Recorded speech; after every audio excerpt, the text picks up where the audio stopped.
Subject Corporal Simmons. Species human. Description: mammalian humanoid, no tail. 6'2", 1.87 meters, AVG height. 185 lbs, 84 kilograms, AVG weight. 170-year life expectancy. Ship NA. Location: Seoul. "Are you normally this quiet, Sarnt, or do you just not like me?" I asked. Sergeant Smith had been silent for the whole ride. He had explained our mission and hadn't said a damn thing since. He might be nervous about the mission, but I don't know him well enough to help him snap out of it, so I've been quiet this whole time, too. It's awkward, and I hate it. "I wouldn't say I dislike you, Corporal," Smith replied. "I've just heard about your motor mouth problem and didn't want to tempt fate." Oh, come on. A guy has a few slip-ups around some different species, and now he's a motor mouth? Ain't that some bullshit? Pretty sure you're a record holder. Most visits to SR in one lifetime. Hardy har har, I said mockingly. I'm just not great at standing on ceremony is all. I've been working on it, though, trying to find that fine line between blunt and pointed, like the SR lady keeps telling me. But it's hard to tell when somebody is going to get offended or they're going to laugh, you know? Most of the problems I've had with other species stemmed from trying to make them laugh. Hell, even the fight with the Gaunt got started because I told a joke I thought he'd like. He didn't laugh, though. He blew up and started swinging. Most of the reason for my visit to SR that time was because I broke his arm and dislocated his jaw, and they wanted to make sure I understood proportional use of force. "Yeah, I get it," Smith said. "People expect troops to be serious, though, especially when we're on duty. That's probably why your jokes don't land like you expect them to." "But we're scary motherfuckers, Sarnt," I protested. "Civvies get nervous around us. Somebody's got to lighten the mood or they'll probably do something dumb." "Then stick to situational comedy. Don't make jokes about species or physical appearances. Make jokes about the situation that you find yourself in. And keep the dark humor for your fellow Marines. There aren't many civvies who appreciate dark humor when they're stressed out." "Sorry to interrupt, but we're landing," Omega said. "LZ is clear, but there's movement on base. We're pretty far from the movement, so I can't tell if it's an enemy or not. ROE 3 applies here." "Roger," Smith and I said in unison. The third rule of engagement is to verify targets in combat zones that contain a civilian presence. It usually boils down to not firing unless being fired upon, but in this case, it's going to be pretty easy to tell if the guys are OU or civvies. If they're robots, we'll just blow them away. If they're not robots, we'll have to wait to see if they shoot us first. Simple. It didn't take long for the shuttle to settle and the hatch to open. Smith and I exited the shuttle with our weapons up. Omega said the LZ was clear, but I don't trust that the bot can spot snipers. The sergeant was of a similar mind, and we began to quickly and carefully move away from the shuttle. "I'm going to take off and circle the base," Omega informed us. "I'll let you know if I see anything. Radio for exfil." "Roger, out," Smith said. The sergeant knife-handed toward the nearest structure, and I took point. We were damn near running because Omega had dropped us in a wide-open space. Good for aircraft, bad for cover. I pied the area that I was covering, making sure to double-check my right. Smith was doing the same, but opposite. With every step, my heartbeat seemed to increase as I imagined what sort of enemy would pop out of nowhere to take shots at us. Even if they shot at us first, we'd likely take them down before they took us down. It takes a few rounds to penetrate normal Guardian suits, and we had on the top-of-the-line variety. On the other hand, we were sent here to find anti-tank weapons. Anti-tank weapons that would work very effectively against the armor we were currently wearing. Hell, there'd probably be nothing left but the boots. I felt a tremor shake its way through my hand, and I squeezed to fend it off. Nothing to worry about if we see them first, if we shoot them first. Gotta have steady hands, make sure my shots land. Deep breath in, slow breath out, keep moving forward, banish the doubt. And just like that, we reached the structure. I pressed my back gently into the curved metal side between two ridges. Smith joined me and looked up at the structure. "I'll be damned. A Quonset hut," he muttered. "A what?" I asked. "A Quonset hut. One of the older forms of prefab structures. They were introduced during one of the earlier world wars by the Empire of the United States. A good design that ended up lasting all the way up through early space colonization, though they had to modify those a bit. Keep the air in. What are they used for? Just about damn near anything. Could be offices, barracks, or even latrines. So we've got to check it? Yes.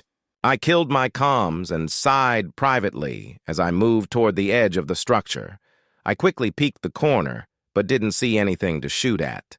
Cautiously, I moved around the edge and found myself next to a door that looked suspiciously wooden. Weird for a steel structure. A pat on my back informed me that Smith was behind me, so I carefully tried the door. It was unlocked and definitely made of wood. I opened it quickly and quietly, making sure my muzzle cleared the frame before my chest did. A view of a bunch of bare mattresses on steel frames and footlockers was all I got for my effort, though. I smoothly closed the door and returned to my previous position. "It's an empty barracks," I said. Understood. Let's try a more permanent building. Smith replied, gesturing to the nearest brick-and-mortar structure. I keyed my green light and started walking.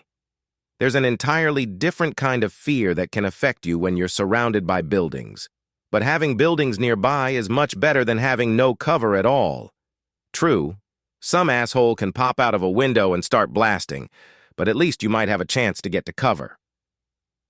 We moved quickly and carefully until we found the entrance to the structure. I tested the handle and found that it was locked. Fuck. I moved to the other side of the door, and Smith took his position. The door was steel, and it had a deadbolt. Smith lifted his leg and donkey-kicked the door, and I swiftly moved through the wreckage with my weapon at the ready. The sergeant was right behind me, but there were no targets. Still, I grinned at what I saw. "Gun racks," I said. "We're on the right track." Probably not. Smith replied. This building is likely the primary armory, where they keep their standard issues. It's fairly common practice to keep explosive ordos separate from your standard issue weaponry. What makes you think it's the primary armory? Well, the undocks have weapons that came from this base. That means whoever occupied this base left weapons behind. This door was still locked, and it doesn't look like this place was ransacked. But there aren't any weapons here. He explained. So, if there were weapons here, they were probably issued to soldiers who ended up taking the weapons with them. So we kick down every door on base, or what? With respect, Sarnt, that's a lot of fucking doors. The map of the base that Omega had shown us on the flight over had shown no less than 40 structures. The bot had explained that Ballarat Barracks served as Ostracana's primary Earth Defense Force facility. As usual with military bases, the details on which building serves which purpose were sketchy. Omega had also said there's probably underground structures as well. There's no fucking way we're getting this done in less than 30 minutes. Sergeant, Omega interrupted. I'm able to confirm that the movement within the base is human. Spotted 3 so far. There is also an Omni-Union force approaching. I estimate they will arrive in about 15 minutes. Icing on the fucking cake, I muttered. Omega, which building should we be searching here? Smith asked. Anything that could narrow this down would be good. One moment. While Omega was doing whatever it was doing, I had a closer look around the armory that we had found ourselves in. Standard gun racks, old-fashioned chain fiber locks, and a small office on the other side. I realized that we had actually come through the rear entrance to this building, and that the front had the kind of cage you normally see in these things. The nearest building that appears suitable for long-term explosive storage is 10 buildings to your east. It will be on your left. Omega explained. It's across the street from the building I saw the humans enter. Great, I muttered. Well, hopefully they're not looking to pick a fight. Let's go, Corporal, Smith said. I sighed again as we left the armory. The street was just as eerily empty as we had left it, and the first 8 buildings we passed seemed to rush past us. Our pace slowed as we approached our new objective. I kept my rifle trained on the building that Omega had said the humans had entered, pieing the windows and doors until I was standing next to the entrance to the building we needed to search. I donkey-kicked the door without bothering to check if it was locked or not, and turned to clear the room. Drop your weapon! Smith shouted with his helmet's loudspeakers. Put it down or I put you down. I spun around and saw 2 unarmored young men. One held a handgun and the other held a bolt-action rifle. I zoomed in and noticed that neither weapon was military issue. The men slowly set their weapons on the ground and then raised their hands. "What do we do, Sarnt?" I asked. You check the building, I'll deal with them. Smith began approaching the men as I turned my attention to the building. It looked promising. There was a caged office and a coiling door for crates of cargo, the exact type of thing you would see in a heavy weapons depot. I approached the office and made sure there weren't any surprises, then used my gauntlet to crush the lock on the coiling door and lifted it. I smiled at the sight of neatly arranged AT-9s and crates marked with the HE symbol.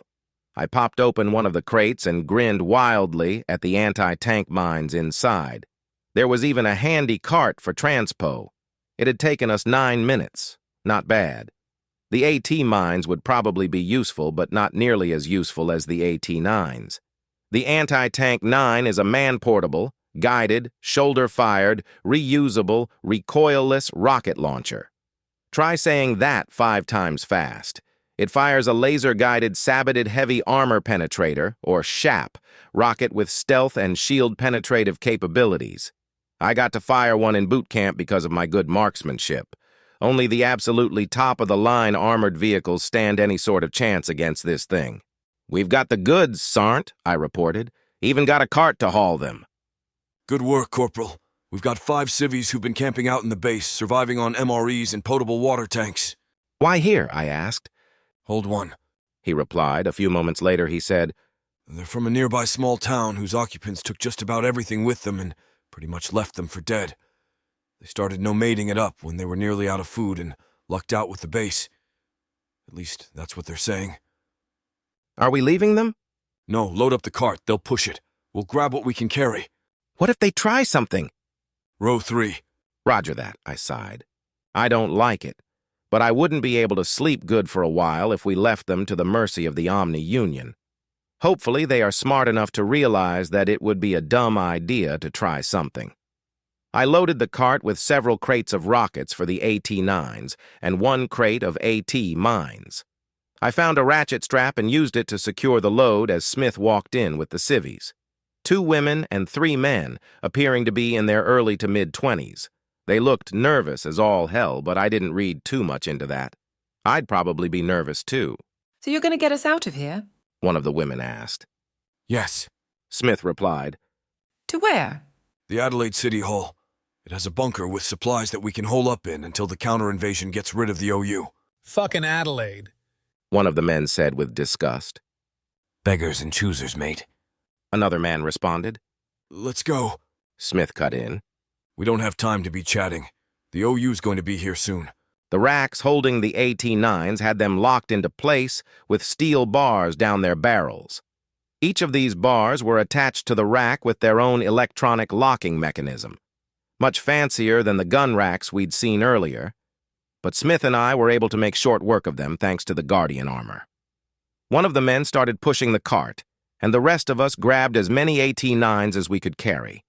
The civvies could only handle carrying 2 each, but the sergeant and I managed to grab a whole rack. We began carrying our somewhat awkward cargo back to the LZ as fast as we could. The civvies barely kept up. Omega, we're nearly to the LZ. We're taking the civilians with us. They're helping move the Ordo. Smith radioed. The comm was silent for a few moments before Omega said, Understood. We made it to the LZ just as Omega was landing the shuttle.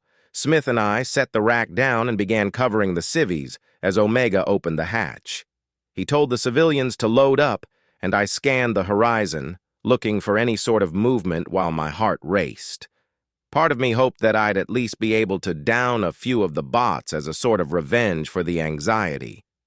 The other part of me realized that if the bots show up before we take off, the civvies would have a damn good chance of getting hurt. We're loaded up, one of the men shouted. I slung my rifle and grabbed my half of the rack. Smith and I double-timed it up the shuttle's ramp. The space in the shuttle had become pretty cramped, but we managed to find a spot for the rack. There wasn't a way for us to reach the seats, though, so we stood awkwardly by the hatch as it closed and the shuttle took off. That was close, Omega said. The OU have just breached the base's perimeter. There were some concerned glances among the civilians, but they didn't say anything. Smith leaned against the rack of weapons, and I leaned against the bulkhead. After about a minute, I keyed my comms and let out an exaggerated sigh. "Didn't get to kill any bots," I said to Smith. Smith chuckled and replied, Don't worry. You'll get him next time. "Damn right I will, Sarnt.